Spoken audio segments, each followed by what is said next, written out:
That song doesn't sound good without that.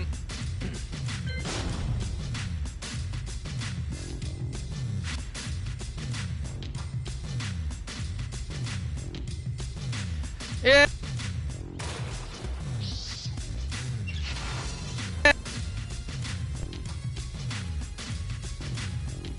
My God.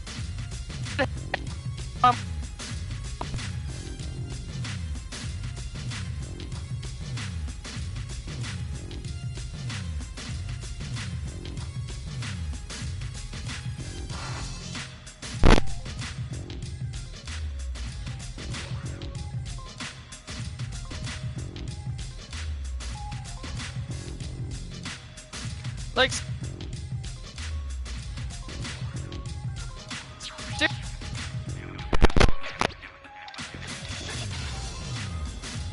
I need new headphones, man.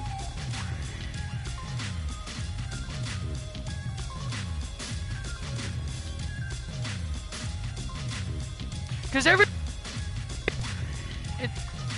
my.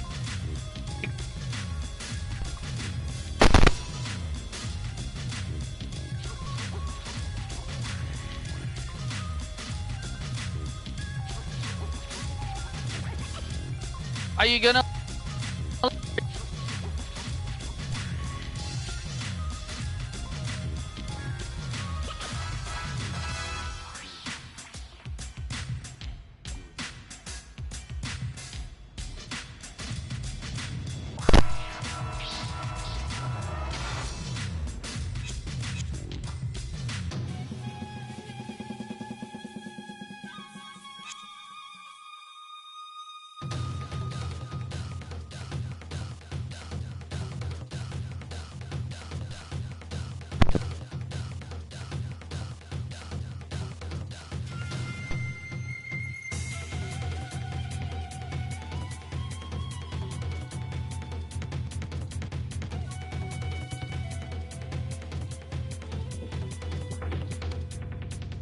Are you gonna let me talk?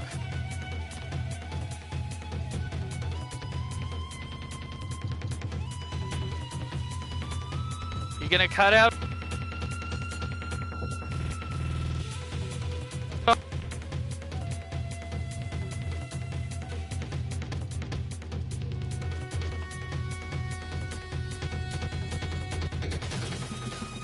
Seriously, what is?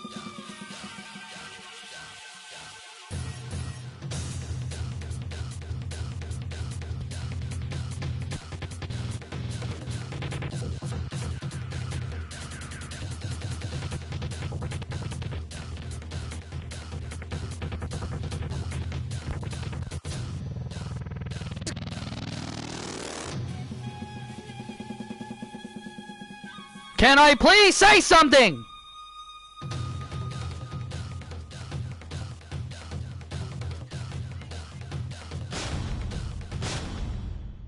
Can I talk now without you friggin' cutting off on me?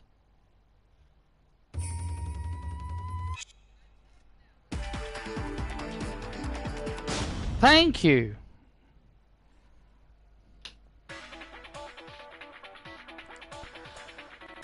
Jeez, that was just super irritating.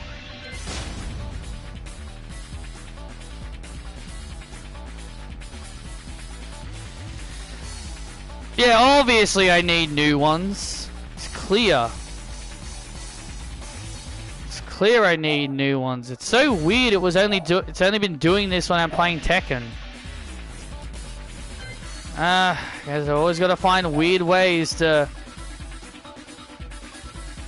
annoy me, I guess. Boss beard.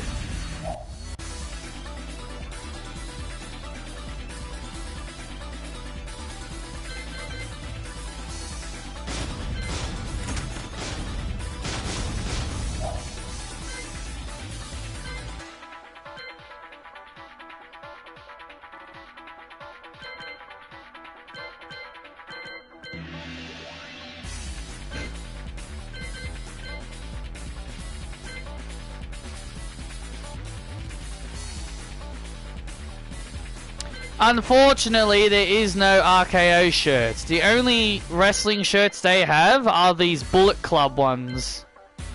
Are these New Japan Pro Wrestling ones. Slightly disappointing, but hey.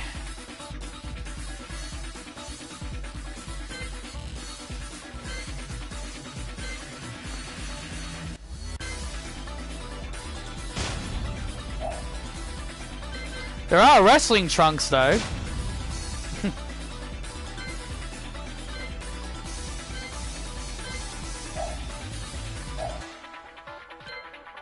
Could give him a nailed bat.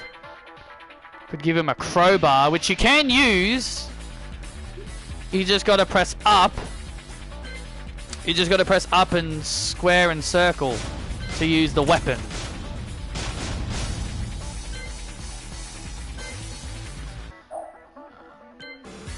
And then for these weapons, a caveman meat. A triple topped ice cream. Hey, you want some ice cream? Want some ice cream? Sag. And then you got the stun rod.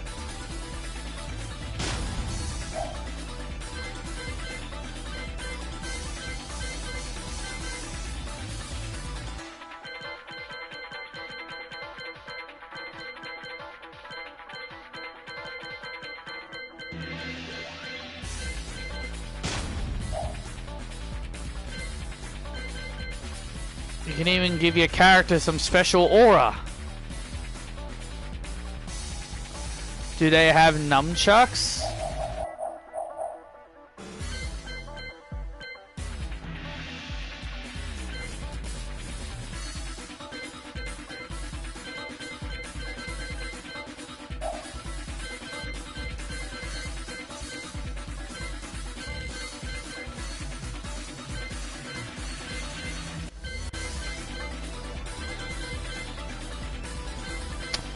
Not from what it looks like. Not from what it looks like.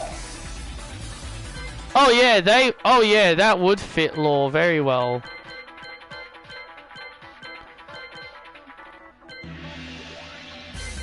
Not from what it looks like, unfortunately. Can give him a pistol. A hockey stick. Hey look, I found mace from Retribution. A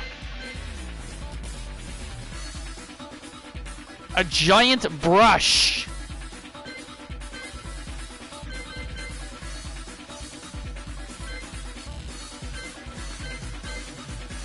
Plasma gun.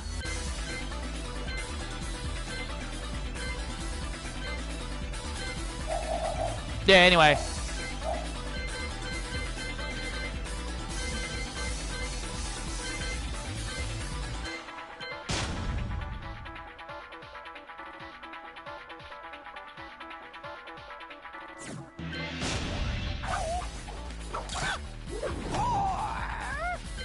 Wow, he uses the nunchucks in his intro.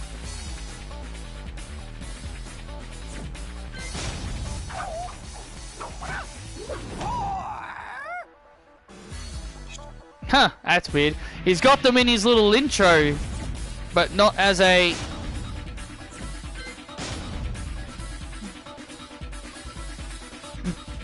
But not as like a weapon you could use.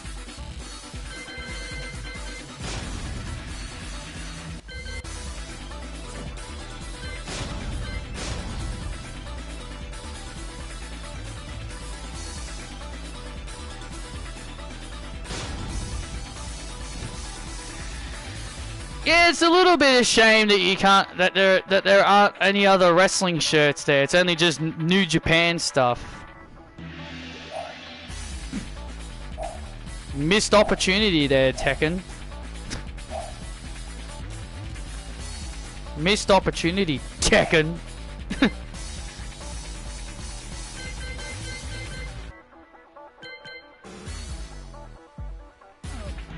Motorcycle jacket.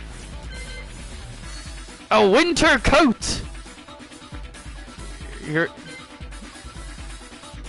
Kung Fu top. A marching top. You're gonna be marching in. Tracksuit.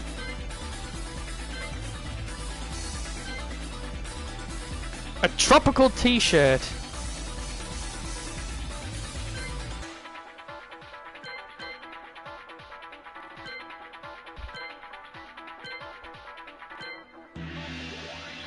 Little devil.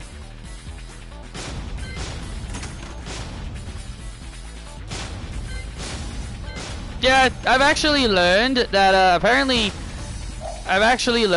Lily was in Tekken 5. It was just a different version of Tekken 5. It was called Dark Resurrection. It's interesting, I will say.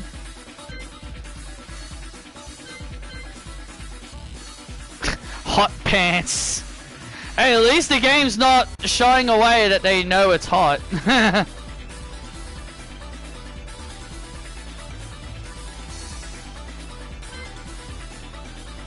Armored pants.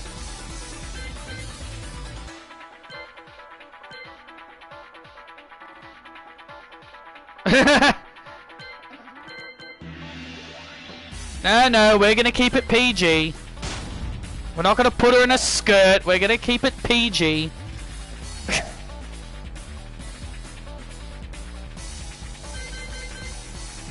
Little devil wings.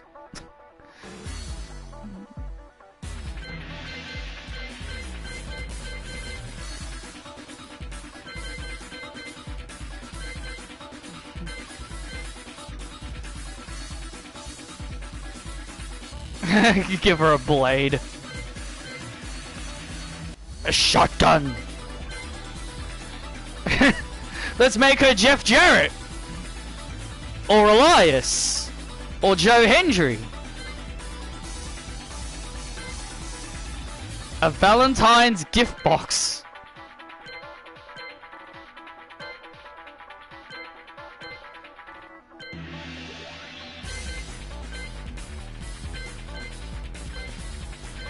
Happy produces special effects when you use a rage art.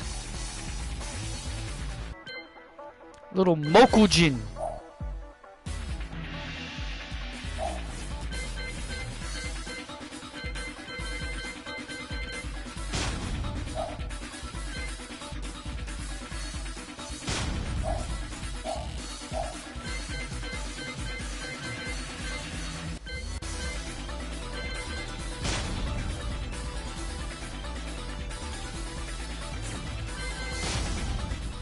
C'est l'heure de monter de l'après-midi. Adieu.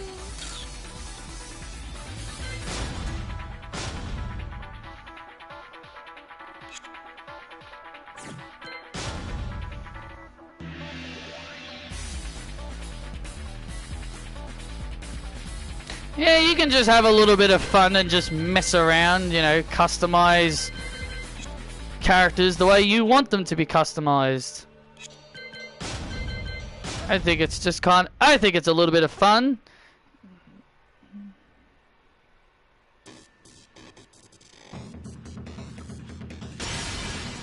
Welcome to The King of Iron Fist Tournament 7.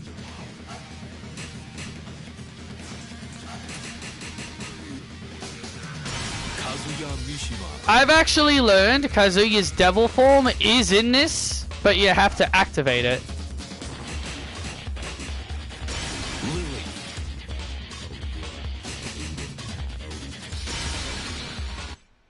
So you gotta activate it on your own accord. So you just gotta press a button to do it. So it's like a Dragon Ball Z transformation. It's there, but you just gotta press a certain button to activate it.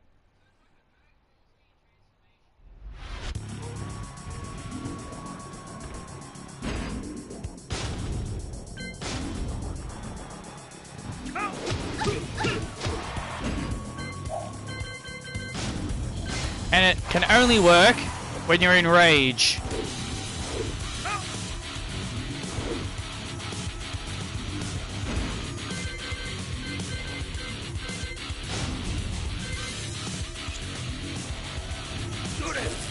And there it is!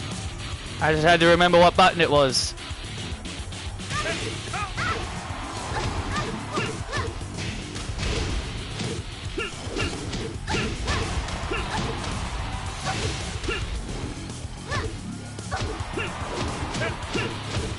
And then just press it again to turn back to normal.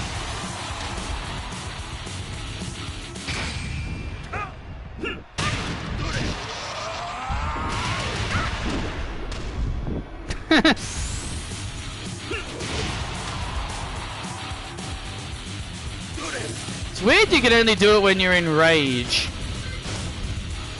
I mean, I guess it makes sense because he's doing it when he's desperate, I guess.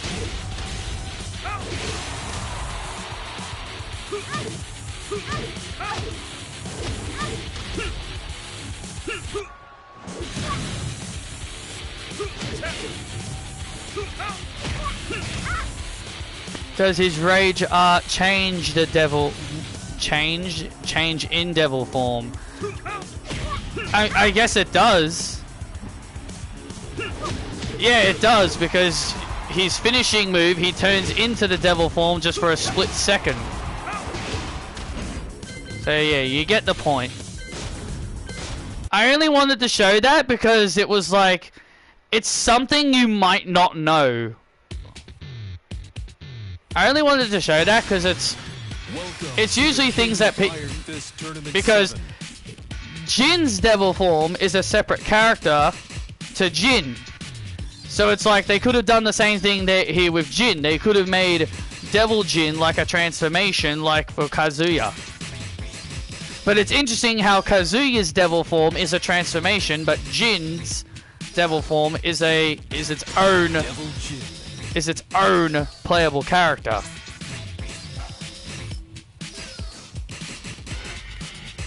I'm probably assuming the same thing for Kazumi, like her devil form is probably there as a transformation.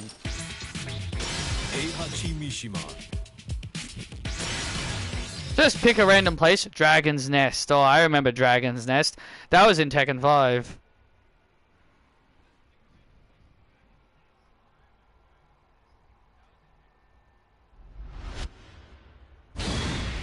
I saw you short on 2K25. Fingers crossed it works this time. Well, it's still stuck on 50%. So, definitely not looking good right now. Also, weirdly, here's a weird thing I should tell you guys. Usually the patch would take 10 hours to download. But this time it told me but this time when I put it in to download the patch, this time it said it's gonna take 6 hours to download. I thought to myself, huh? How does that make any sense? Like before it was 10 hours, but now it's 6 hours? Weird. I thought that was very weird.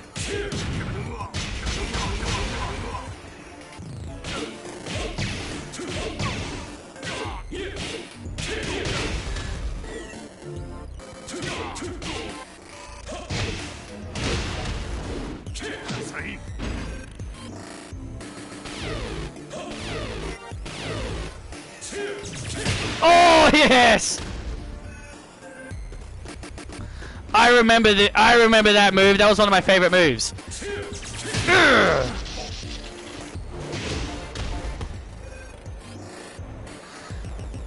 Sean Spears' reign was only 4 weeks.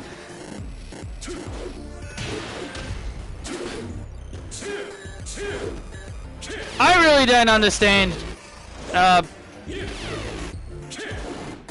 his logic there, but okay.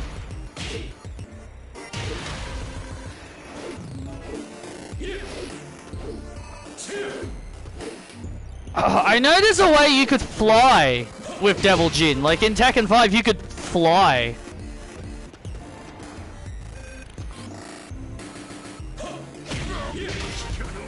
You could press a button and then you could fly. That was one of my favorite moves. That right there. Kamehameha! Ha! I would always say Kamehameha when I was doing that. Because it looks like a Kamehameha, the way he's posing. Kamehameha! It's just how he's posing.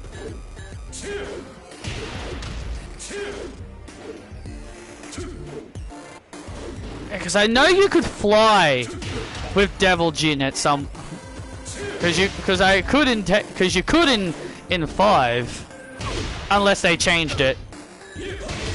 Wouldn't surprise me. You know, that's actually given me a good video idea. That has given me a good video idea. I know it's been a while since I've last done one, because if you were around during my first channel, because if you were around for my first channel, oh, Dragon's Nest again, landed at the same place. I did these videos called My History With, as if like I would go over the history of games I've played, like jump into the history of all the games I've played in the past. I realized I haven't done one with Tekken yet, so I might do that. I might do that as well.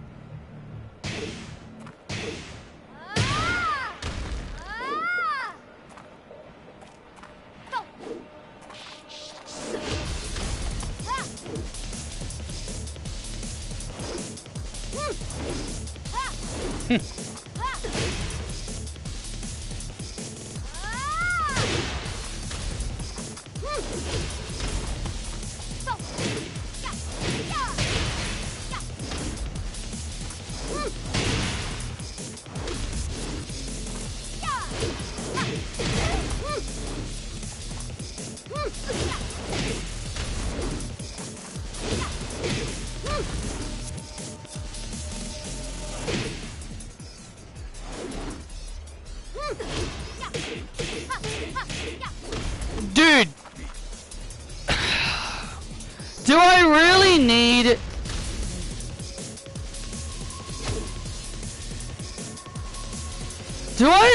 need to explain everything to you, man? It has nothing to do with her reason. The point that I'm trying to get across is the booking of the reason. Like, you do this whole thing where you have two people fight for a title, and then you're giving them 2 titles. You're booking one person to win 2 titles, and then you're booking that same wrestler to defend both titles the following week. And then only 1 week later, you're then having that person go out there and say, actually, I don't want to hold 2 titles anymore. I would rather, I'm holding 2 championships, and that's kind of, I'm kind of being selfish because I'm holding back the women's division, so I find that a little bit selfish. You're literally avoiding the reason why I'm angry about it. It's Shawn Michaels booking Stephanie to say that. You're basically saying the on-screen reason is that Stephanie doesn't want to hold back the women's division, but backstage, Shawn Michaels knew he made a terrible decision putting 2 championships on 1 wrestler and knew that the double champion thing was stupid, so he's trying to avoid it. So he's booking his way out of it by saying, Stephanie, say that you care about the women's division and you're doing it, and you're giving up the belts because you don't want to hold back the women's division. You're missing the point to why you're missing the point to why I'm angry about it.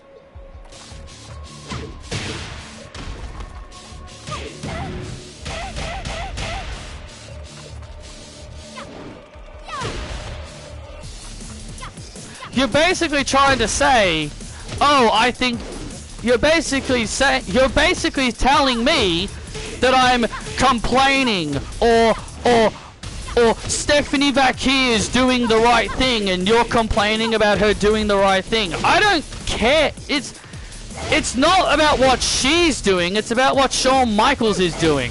He made the stupid decision to put 2 championships on one wrestler. Look back at COVID. Look back at the COVID era.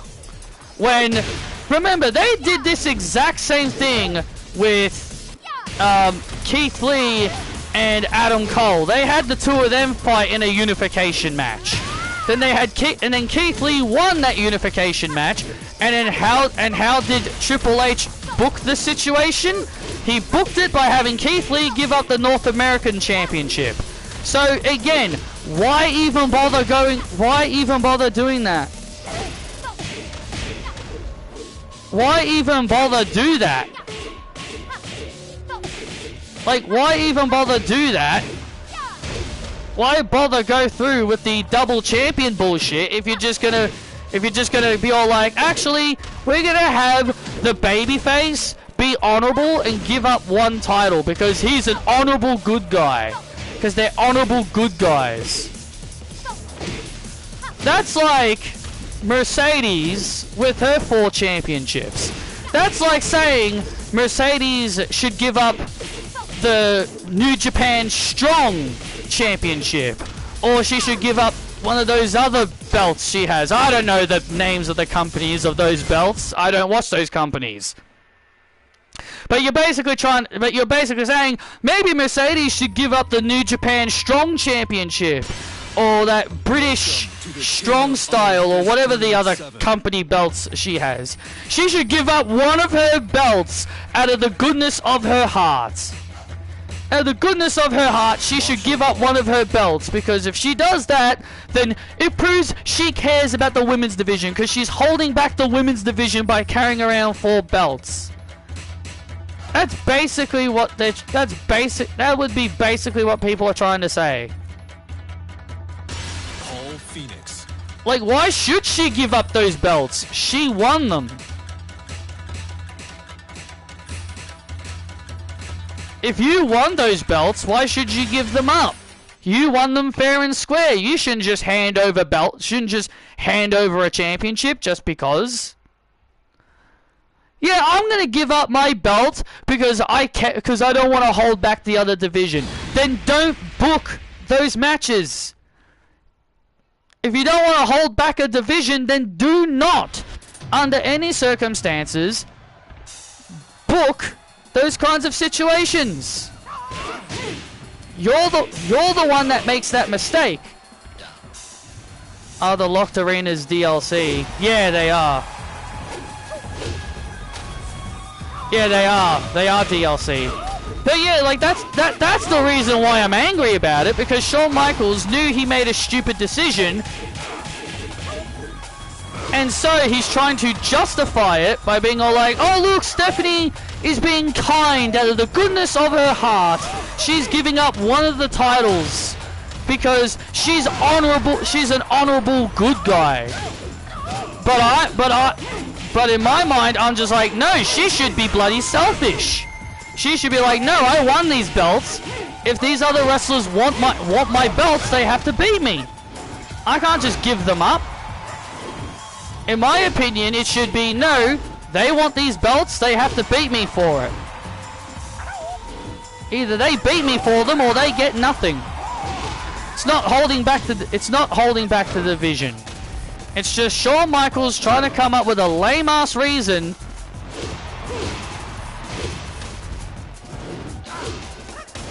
And yet people wanted to have a go at Mandy Rose for not being recognized as a double champion. Did Randy Orton give up his 2 world championships when he won that title unification against John Cena back in 2013? No, he kept both.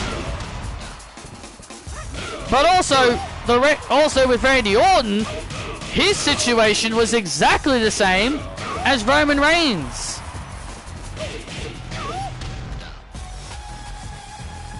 It's also dumb to use it to protect Stephanie.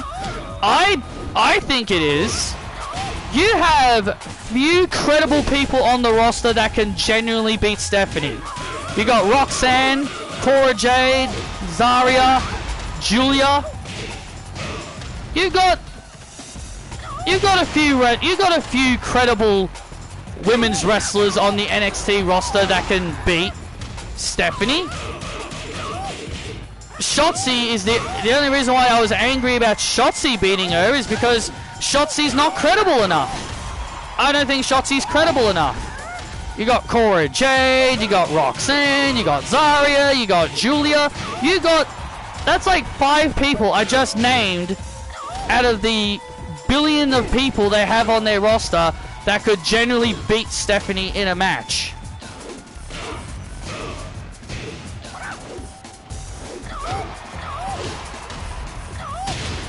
So you do have people that can beat Stephanie. It's just Shawn Michaels is like, well, we don't want her to lose, so let's just have her give up one of her belts.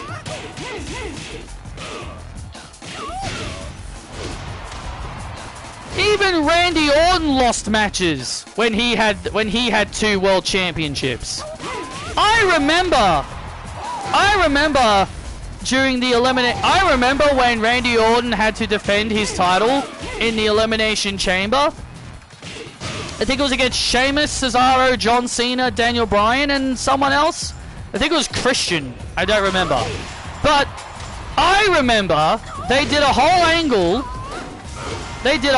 angle where Triple H and Stephanie McMahon made him run a gauntlet every few weeks. Like every few weeks he would fight a wrestler that he was competing against inside the chamber, and every week he'd have to fight someone that he was fighting in the chamber. And I remember he lost majority of those matches. I think he lost to Bryan. I remember he lost to Cesaro. He put over Cesaro clean. I think he also lost to Sheamus. I can't remember exactly who he lost to, but I remember he lost to Cesaro. That one shocked me the most.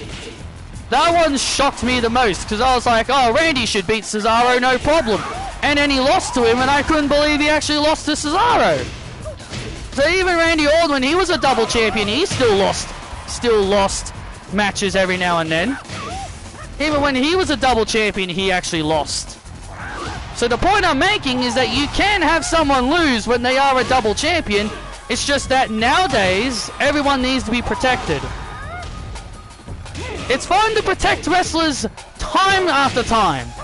But you don't want people to end up like... You don't want a Bianca Belair situation where like she's been protected for 5 years and it's gotten to the point where the fans are really sick and tired of seeing her, and they're just getting sick and tired of her in general.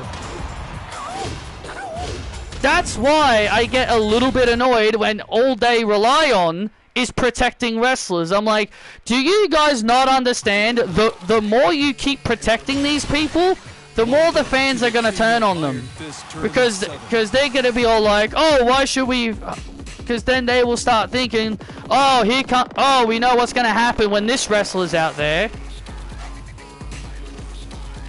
It gets to the point like they know what's going to happen. So that's why I wish they don't always protect wrestlers. Protect them when it matters. Don't protect them all the time. It's not a 24/7 protect. It's protect them when it matters most. At least in my opinion it does. At least in my opinion. But yeah. I'm not I'm more annoyed that that Shawn Michaels wasted everybody's time with that winner takes all just to just to have Stephanie vacate. That's the only reason why I'm annoyed about it.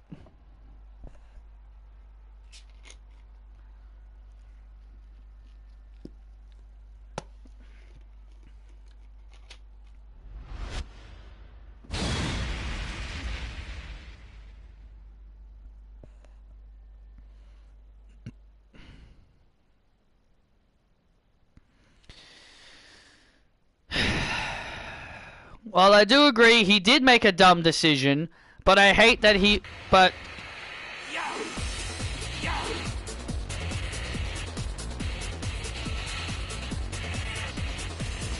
I legit saw people complaining about the overseas crowds booing Bianca.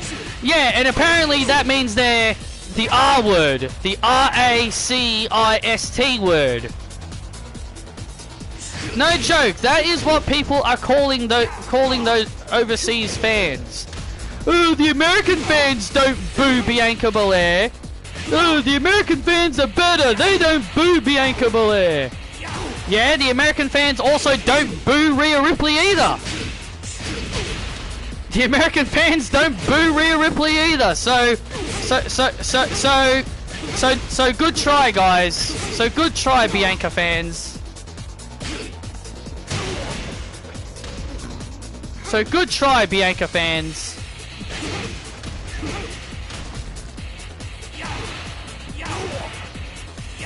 I'm so sick of the R word being used as a reason for why wrestlers get booed. I'm like, can you guys actually come up with a better reason? Instead of it being, oh, they're the R word. No, they're not booing Bianca because they are the R word.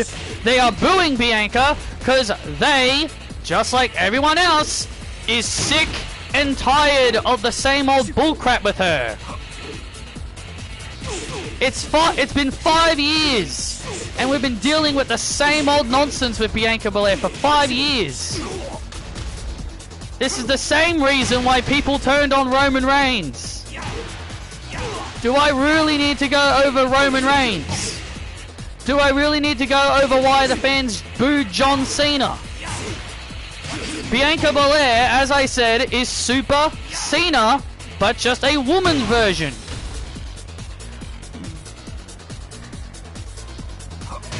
Alright, Isabel. Like, literally, can people just grow a damn pair?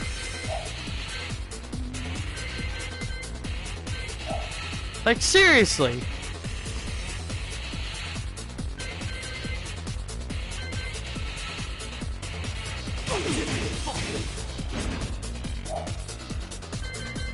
Can people seriously grow a damn pair and finally understand why why the fans are booing Bianca, and not just because of race reasons? It's never been a race thing, and that's the thing I hate so much about wrestling fans. It's always got to be a race thing. How old is Bianca? She'd be about in her mid-30s. She'd be in her mid-30s.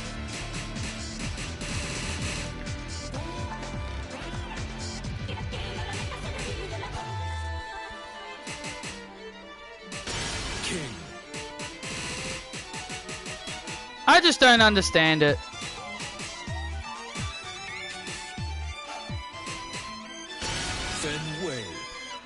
Fenway.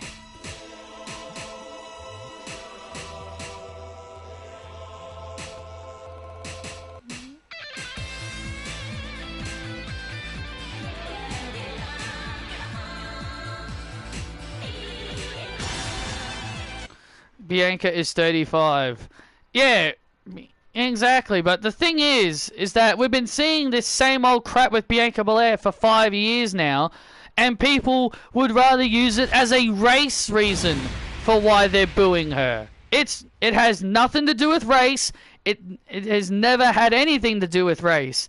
I will never forget when I did my Grand Slam review, one guy was commenting, calling my country the R word because they were booing booing Mercedes. I'm like, first of all, we're not racists for booing her. We're not racists. Mercedes was in enemy territory. She was in enemy territory, fighting up against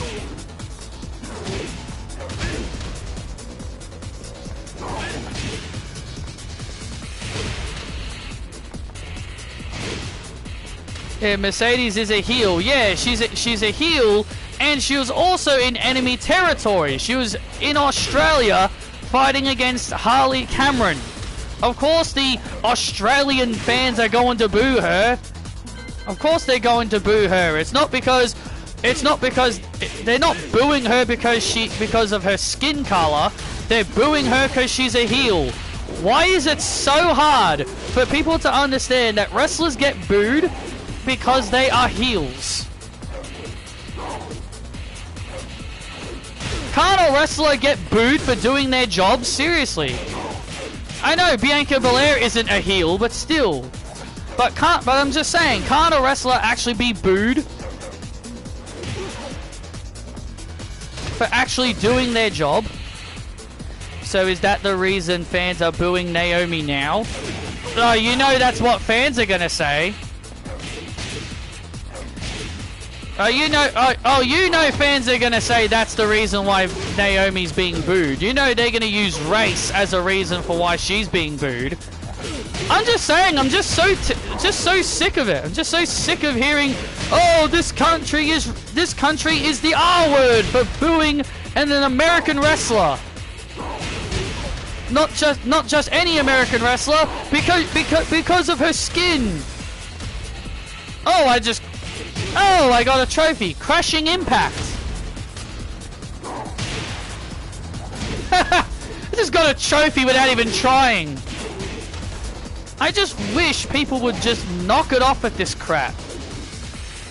Every time I see that, see that word being used as a reason for why the fans boo someone, I roll my eyes. Another trophy. No pain, no gain. What is going on here? I'm just getting trophies left and right here. I'm not even trying to get any trophies. I don't even know what I did to get that trophy.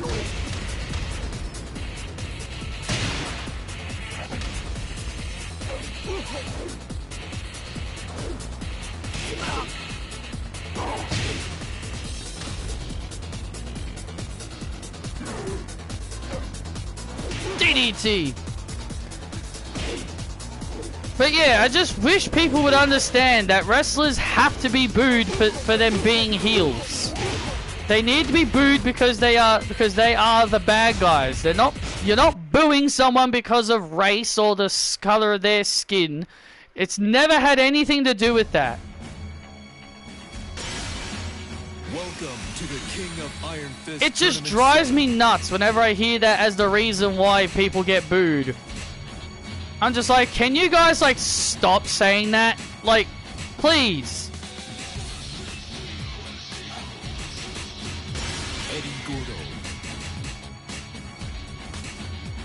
It's such a lame reason, honestly.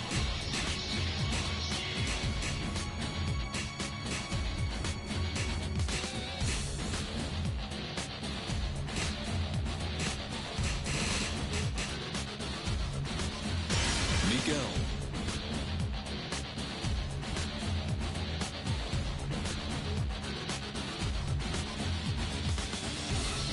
Another thing that upsets me is that the fake undefeated streak Bianca has. She lost to Becky at WrestleMania 34. Yeah, like, yeah, cause she was in that battle royal. Yeah, because she was in that battle royal, wasn't she? She was in that women's battle royal thing, and she got eliminated by Becky Lynch. And people don't count that to her WrestleMania record as a loss, but yet they count it as a loss for Becky, Mercedes, and Bayley. They count it as a loss for everyone else except for Naomi, because she won. But for some reason, we're just going to ignore that Bianca lost it. So we're just gonna completely forget that Bianca Belair was also a part of that, and she lost. If that loss counts for Becky Lynch, Bayley,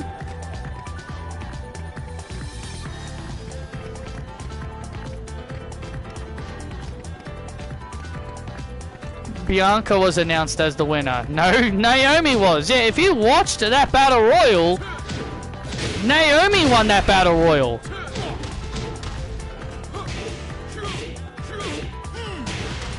Clearly the people that think Bianca won that battle royal clearly didn't watch it. Like, I literally had someone say that, like, someone literally said it to me. I saw someone say Bianca Belair is undefeated at WrestleMania.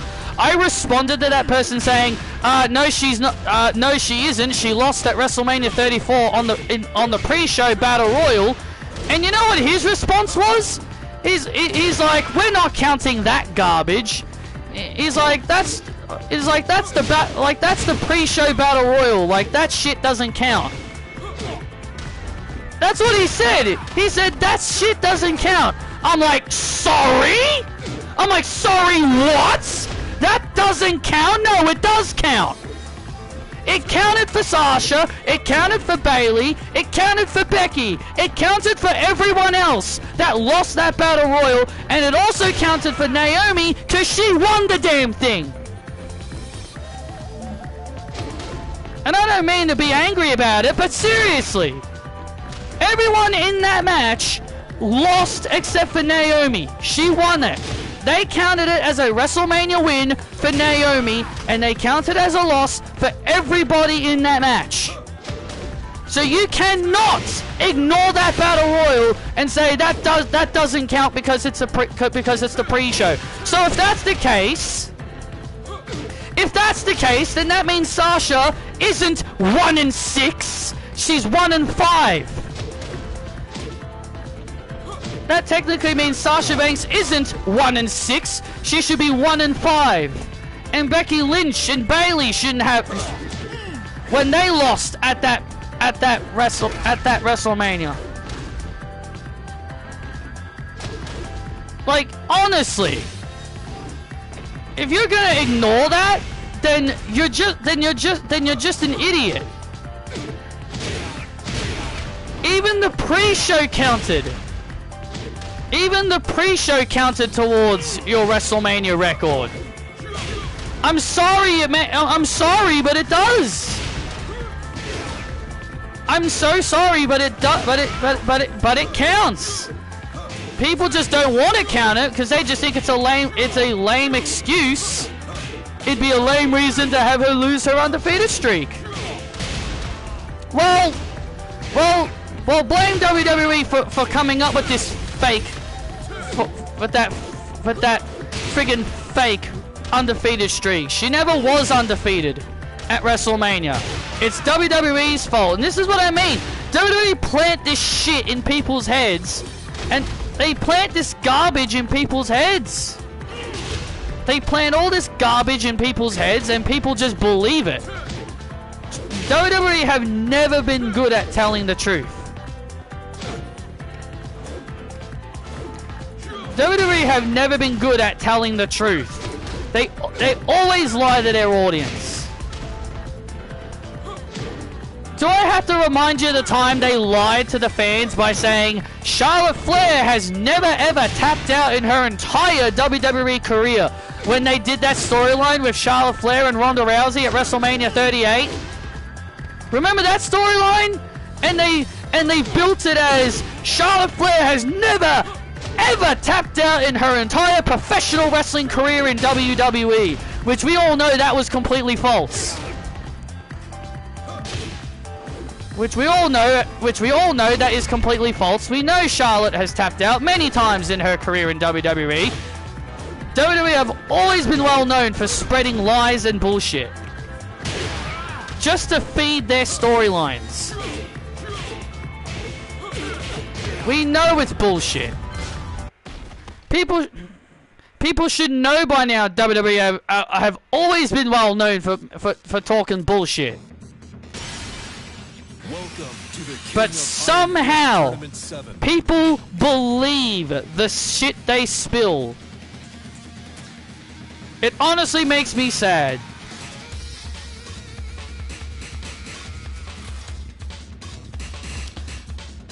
Kazumi Mishima. I'm actually curious if she actually does have the transformation. Heihachi Mishima. I'm actually curious. Does she actually have her devil form?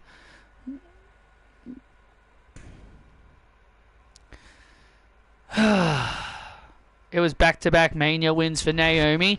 Well, apparently it doesn't count. Apparently pre-show battle royals do not count to the internet fans. So that means Carmella's WrestleMania win when she won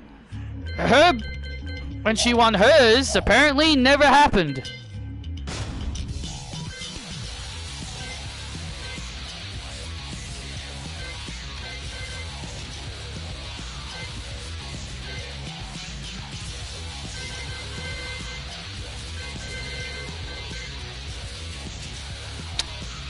Maybe she doesn't have it. Hang on, let me put Rage on.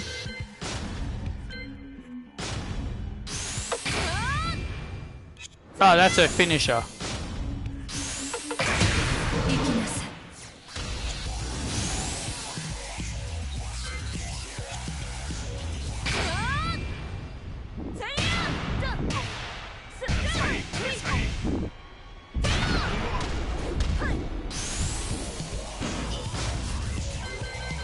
I guess she doesn't have her little transformation either. I guess she doesn't have the transformation.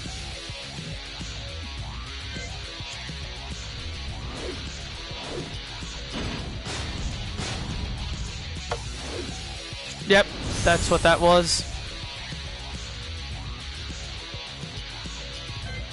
Yeah, I know why she was released, but I'm just saying.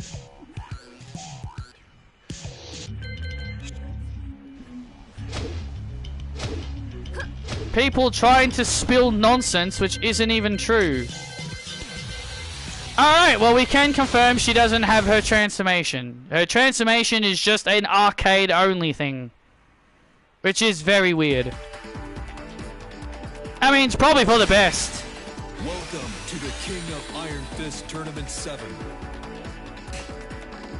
I don't blame her for being upset about it.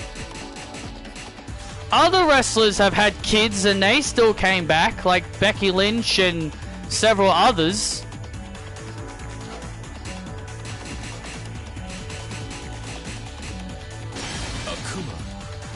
Akuma. Ratata. Akuma. Ratata. Akuma. Atata. Akuma. Atata. Akuma. Atata. It means no worries for the rest of your days.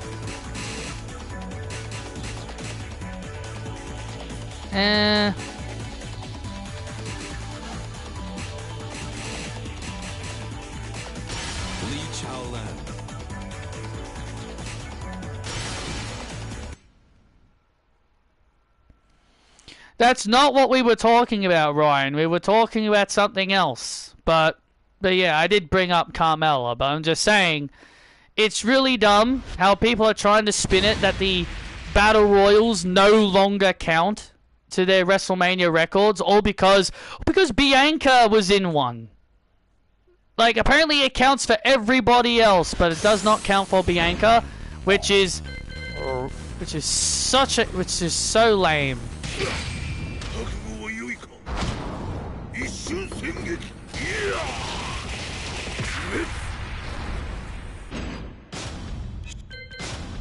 You can't say it doesn't count for one person, but it counts for everyone else.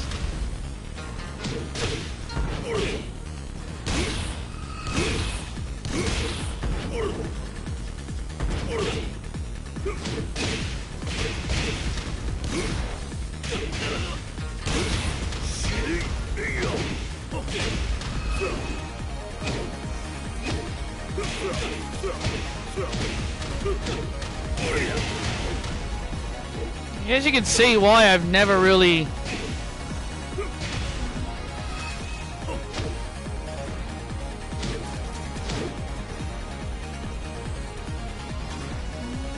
Bianca is 4-1. Oh, don't say that to the Bianca fans.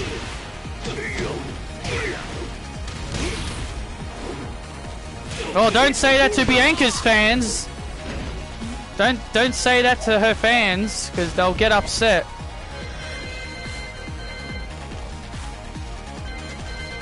How in the world do you use this super thing I have?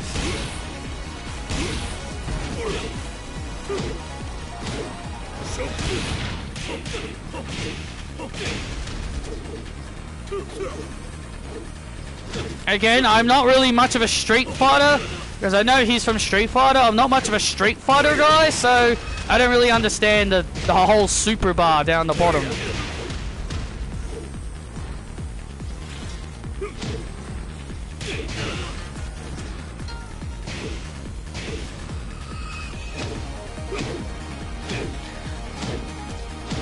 But I'm just saying, if we go by the Bianca fans' logic, then that should mean Sasha Banks is really 1 win and 5 losses at WrestleMania, because the WrestleMania Battle Royals apparently don't count.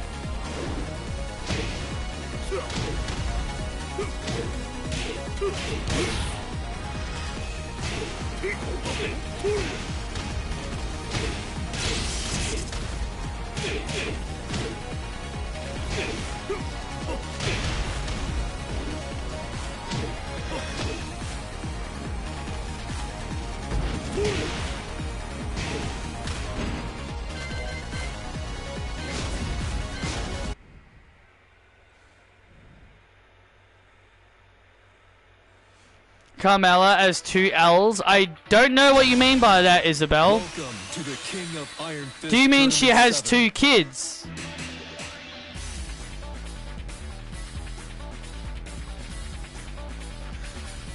Oscar, Io, and I believe Kyrie have no wins at WrestleMania.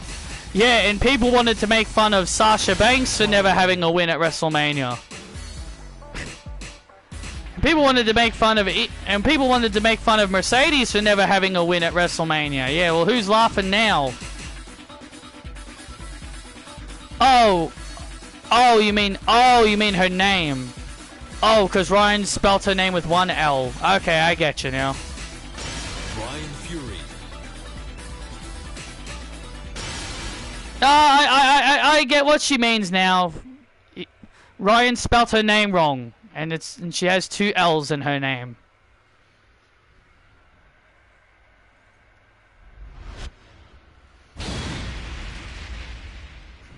Brian Fury.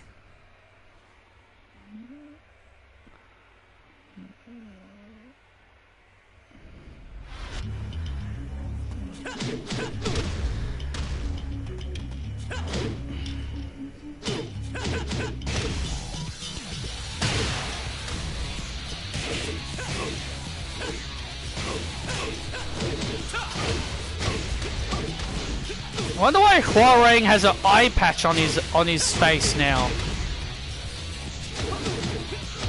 That's fine, man. Like everyone's phones do that a lot.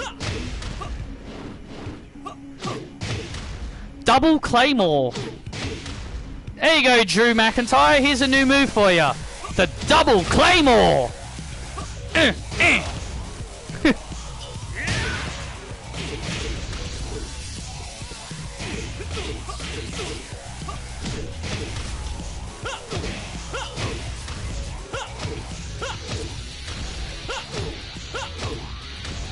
Plasma left, plasma blade.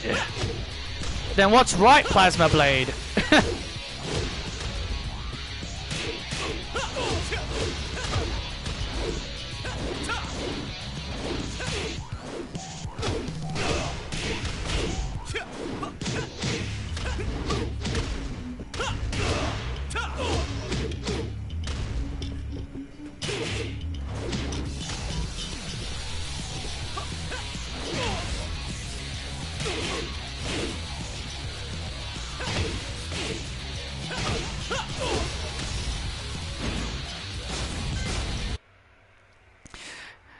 The only time I really ever liked Brian Fury was in Tekken 5, where he'd have this really funny laugh.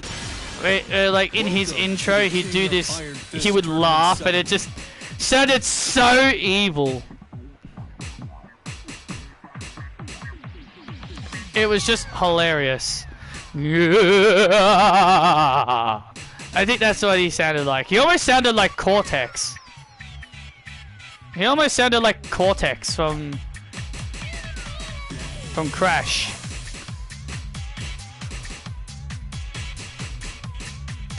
Jin Kazama.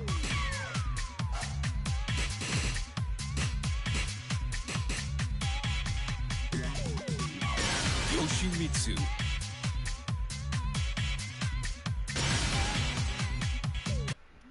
Twilight Conflict. Yeah, evil laugh.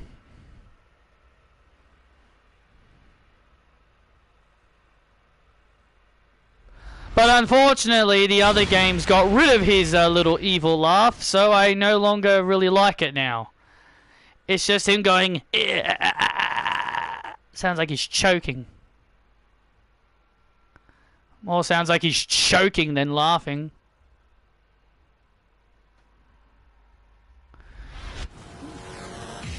Not yet.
I'm really also starting to think that I think the fans are starting to lose their minds, because every single year people try to find like, oh, every single year, like I think ever since Cody came back in 2022, Jesus Christ, it's been since 2022 already. Jesus Christ, things fly.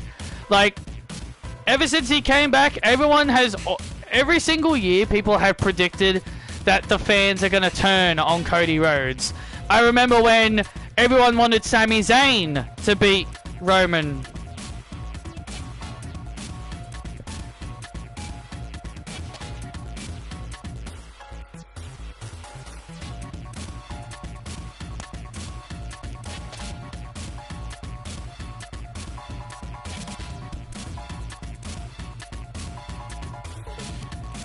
I watched a video the other day that said 10 wrestlers WWE regret firing. Some of the names I remember. Well, if WWE regret it, well, too late. They lost them. Well, not Bronson Reed, because he's back, and obviously Aleister Black is going to be back soon.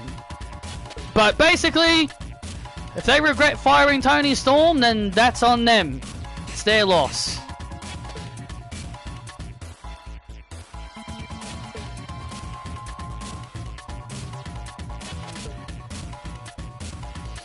But yeah, I just remember, like, man, I wish I had Julia Chang. I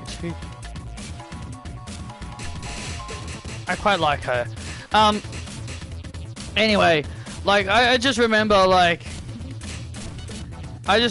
fans, like, saying stuff like, oh my god, like, oh, these fans are gonna turn on Cody Rhodes. Like, every year they keep saying that. Like, I remember when Sami Zayn was fighting Roman, everyone was like, oh, fans are gonna turn on him because everyone wanted Sami Zayn to be the guy that beats Roman, and the fans didn't turn on him.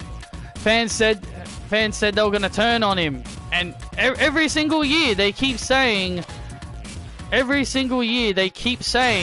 Rhodes, the fans are gonna turn on Cody Rhodes, and it hasn't happened.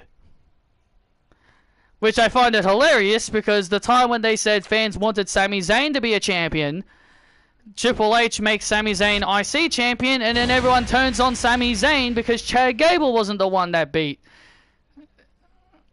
Gunther. And I was just like, yeah, what was this about fans saying that? I was like, yeah, what was that saying that people would... I was like, yeah, what was that? A part of me was like, yeah, what was that you said that fans wouldn't turn on Sami Zayn? They clearly turned on him when they wanted Chad Gable to be the guy. So, yeah, don't give me that nonsense. I just think it's funny as all.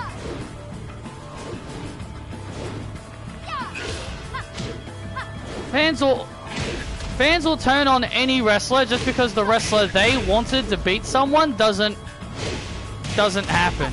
It's the same shit with all the Liv Morgan fans. Like, everyone's like, just because Rhea Ripley beat their girl Liv Morgan, they all hate her. No one likes her because, oh, she beat... No one likes Rhea because of who she beat. And I'm just like, oh, cry me a goddamn river. Everyone hates Charlotte, and they all wanted her to beat Charlotte at WrestleMania 39.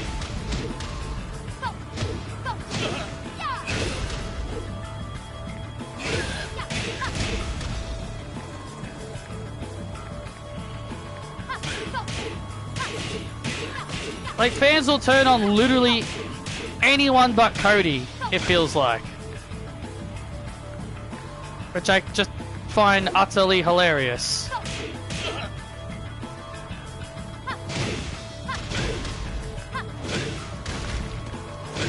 Everyone just keeps predicting when the fans are going to turn on Cody.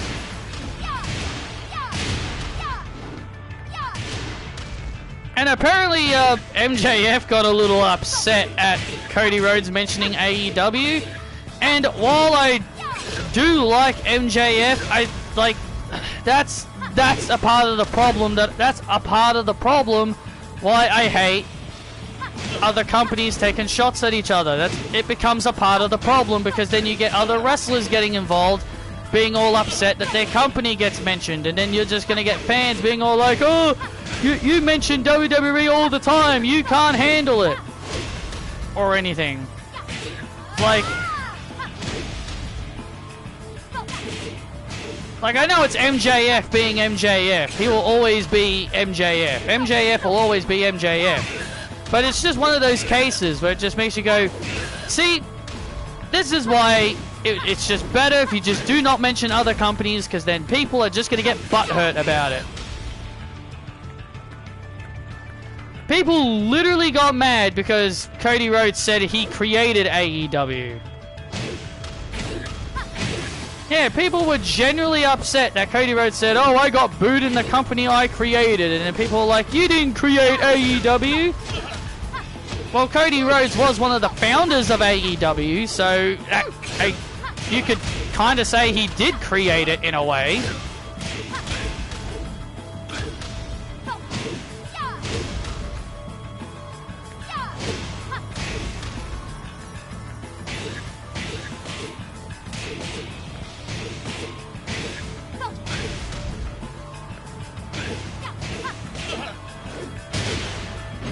But yeah, I just... but...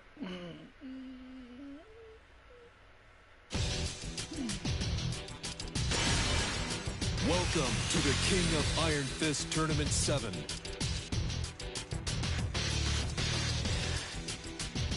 How over the last few years we have said this or that wouldn't happen. We all said Punk wasn't coming back. We said Cena wouldn't turn heel, and he did. So AJ Lee returning could still possibly happen. It's been 10 years at this point since AJ Lee left. I think she's just happy with how things are. I think she's just happy with her life as it is. Like, I know Punk, Roxanne, Cora, and Naomi have all said they're all been trying to convince her to come back. Claudio Serafino. But a part of me is just like... I understand you all want her to come back. But... I think it's best everyone should just respect her decision. That's the only thing that's kind of bugging me now. It's almost like the wrestlers themselves are just going to keep nagging her until she comes back. You need her to come back when she misses being in the wrestling world.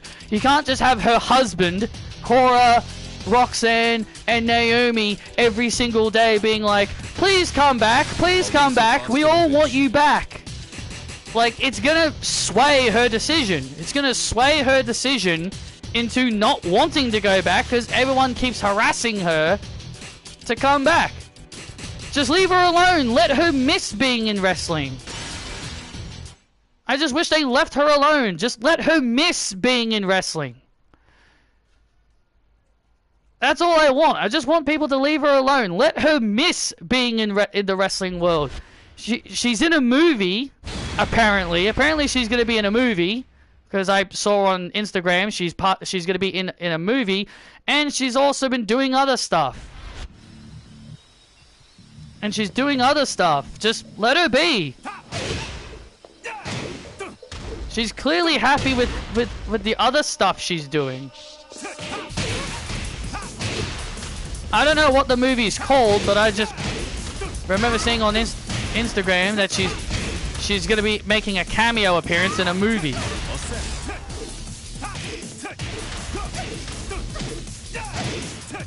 But that's the thing. I'm just like, I just wish people would just leave her alone and just, you know, let her miss being in wrestling. Make her want to come back. Don't try to force her back. Especially if she doesn't want to.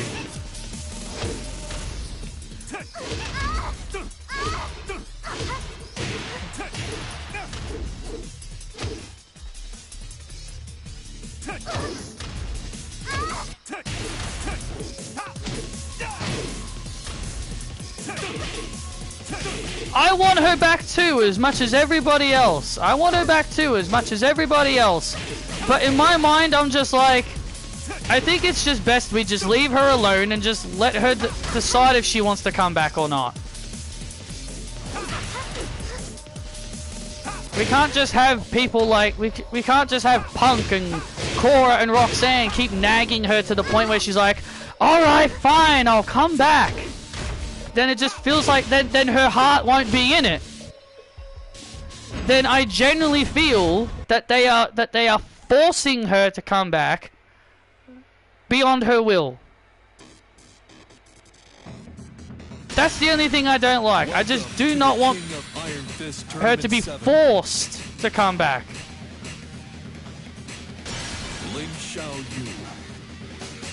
I'm pretty sure you guys know what I mean. I'm pretty sure you understand where I'm coming from.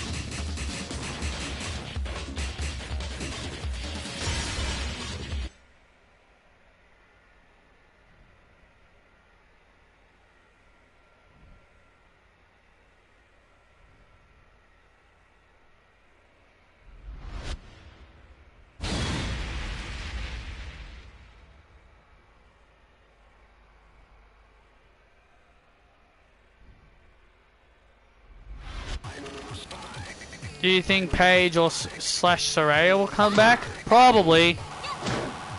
Even though I know Tom Collihue has said that he doesn't believe Saraya will go back to WWE, but I'm just like, of course she will go back. The other half of me is like, I mean, come on. We all know she will come back. Like, don't kid yourself. The moment she leaves AEW, it's what fans would want to see happen. And then all the people that gave her shit, then all the people that bagged her, that said that, oh, she sucks or whatever, will all love her again. All the people that said terrible things about her.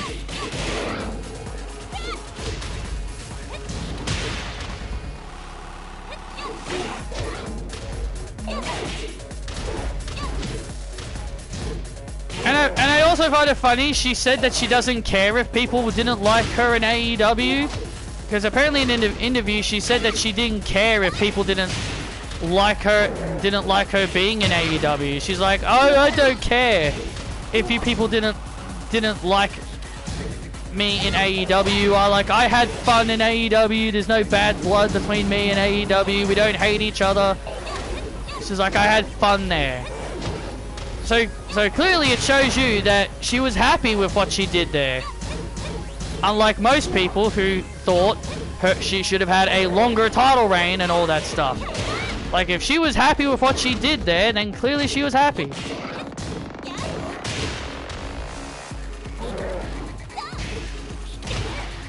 Ling Xiaoyu, Jin Kazama's girlfriend. Who would have ever thought that would have happened?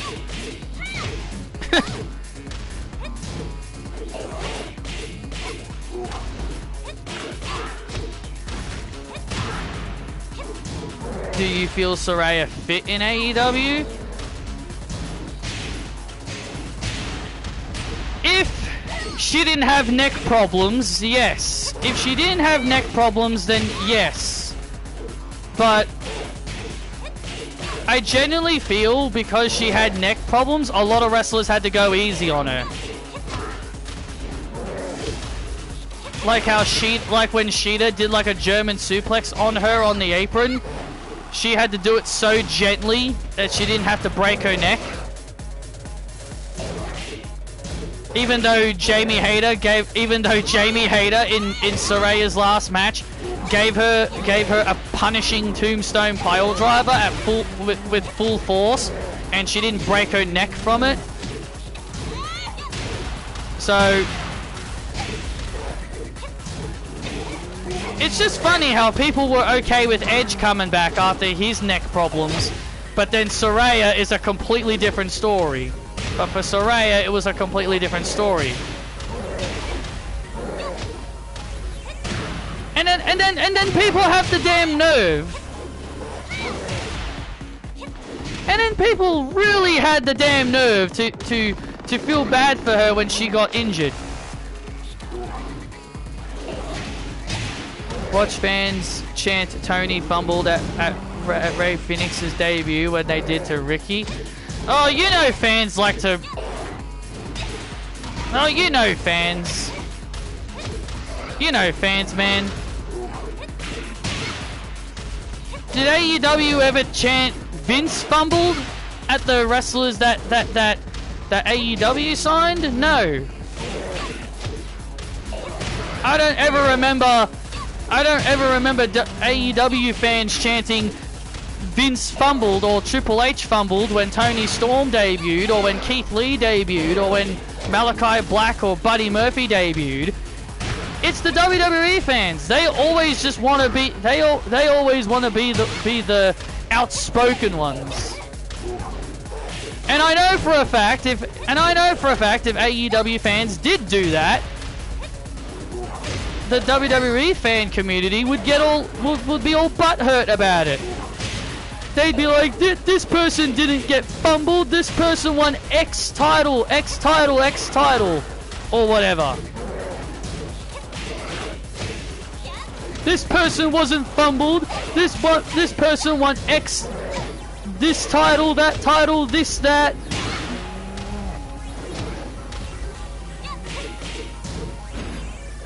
So yeah, I just know for a fact that's what's gonna happen. Because the WWE fans always have to be the ones to be all like, yeah, we're the outspoken ones.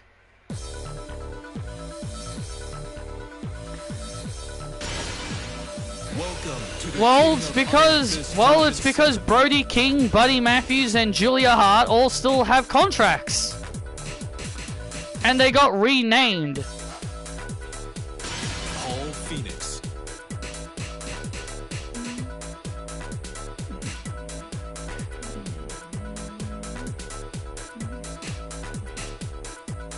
And let's not forget,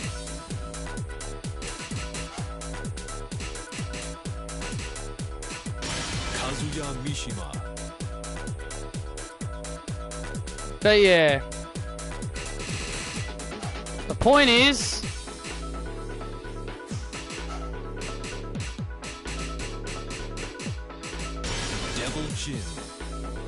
the point I'm trying to make is that, yeah, I feel like the WWE fans are starting to become a bit, you know, obnoxious with them being all like, oh, this person fumbled or whatever. I'm just like, be quiet. If AEW fans did that, you guys wouldn't like it either.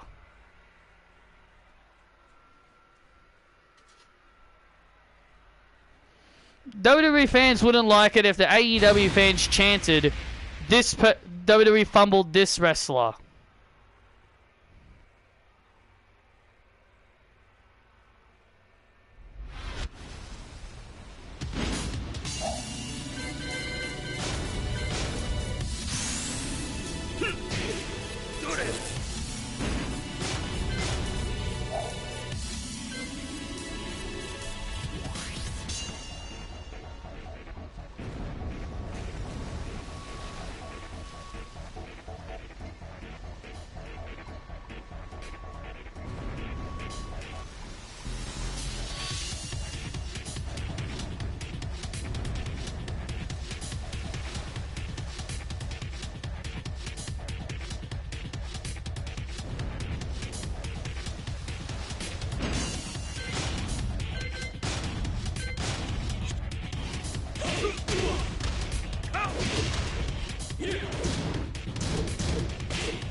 Welcome to the King of Iron Fist Tournament 7.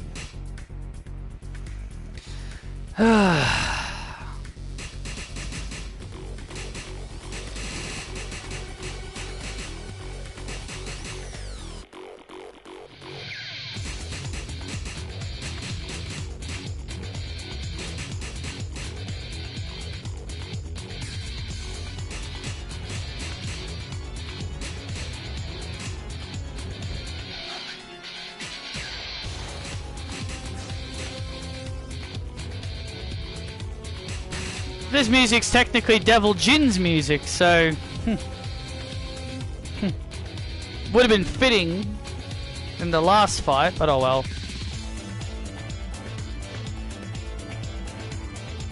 How about a video ranking all the rage arts in this game? That could be an interesting topic, but I also thought of, again, as I said, I also thought of going over a whole history of Tekken where I talk about all the games I played. But yeah, that could be a good video. But that would also mean I'd have to know the rage arts of all the DLC ones as well. Now, if you were to ask me, Patrick, if you were to get DLC for this game, who would you choose?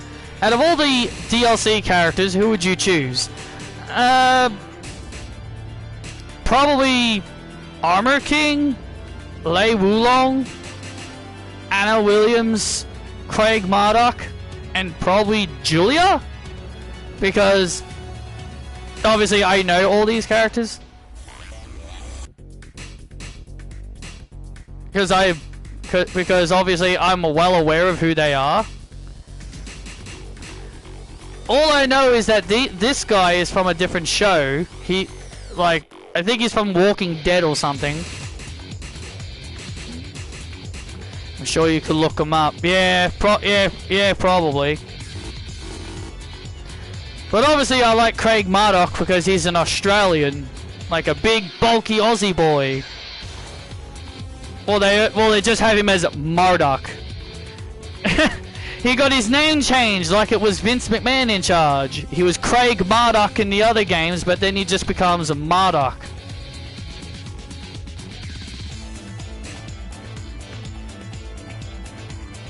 Or maybe they just did that because putting his whole name in there would just be too long.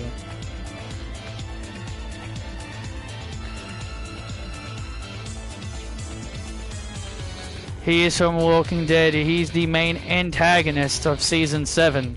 So, antagonist means bad guy.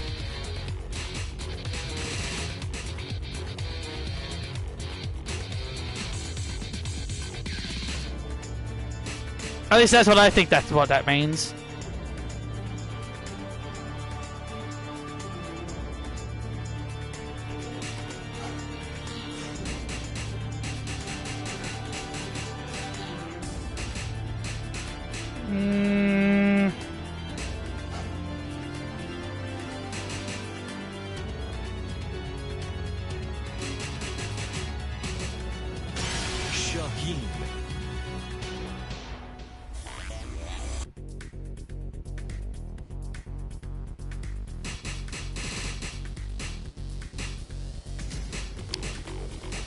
Yes, he is a bad guy.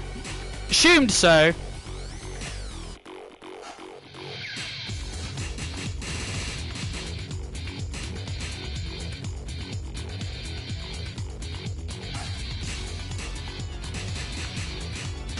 Fenway.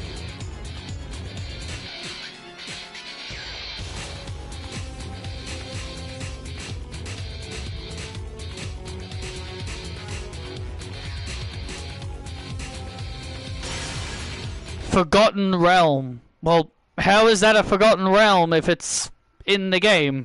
It wouldn't be forgotten.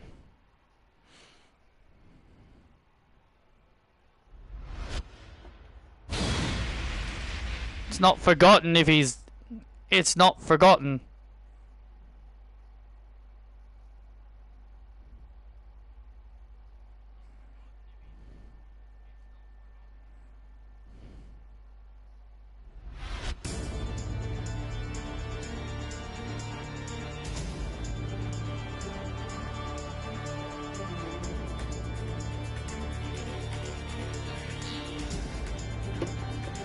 Thanks, Vegito. Thanks for falling over.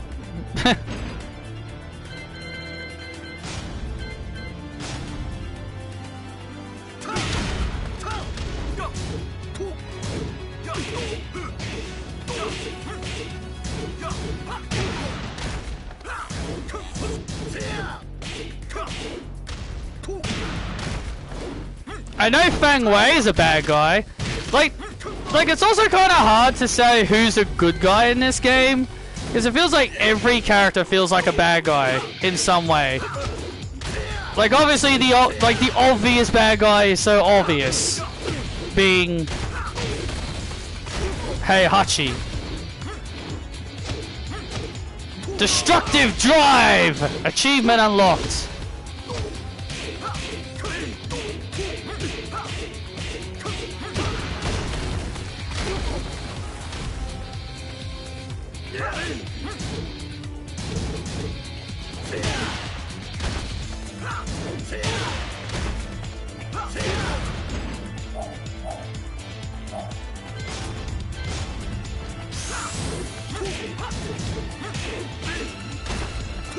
أقضي عليك.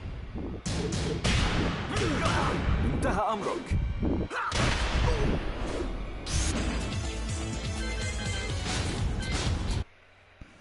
Dun-dun-dun.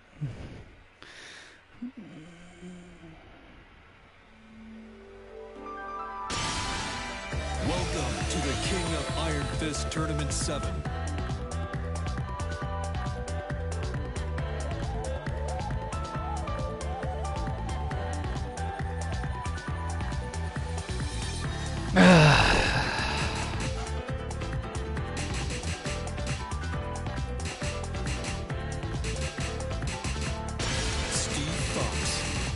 Steve Fox. Nina Williams.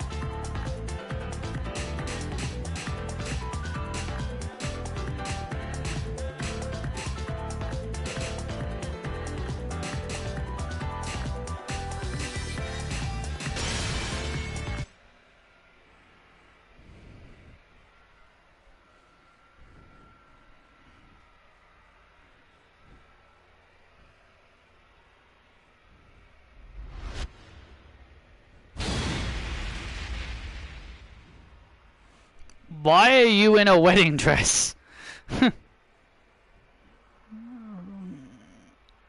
Oh well.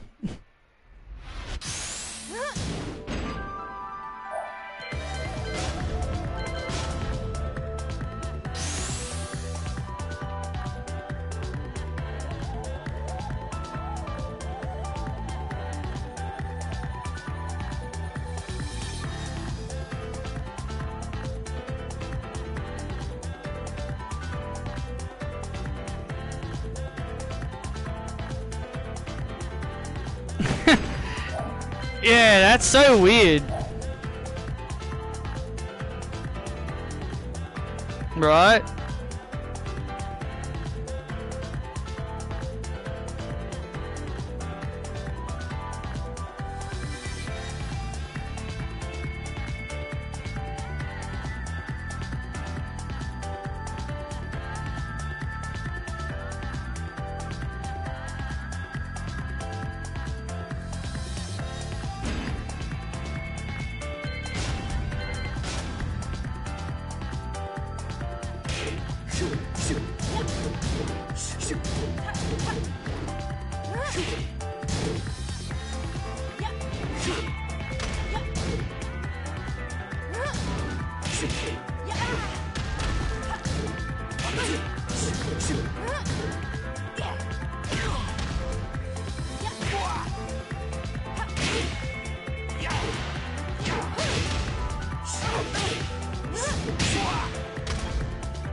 Sonic Fang!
Welcome to the King of Iron Fist Tournament 7.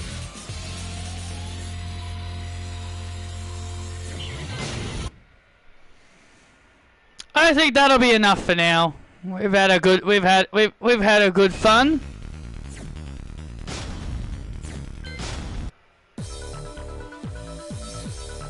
We've had some fun. So that'll be enough for now.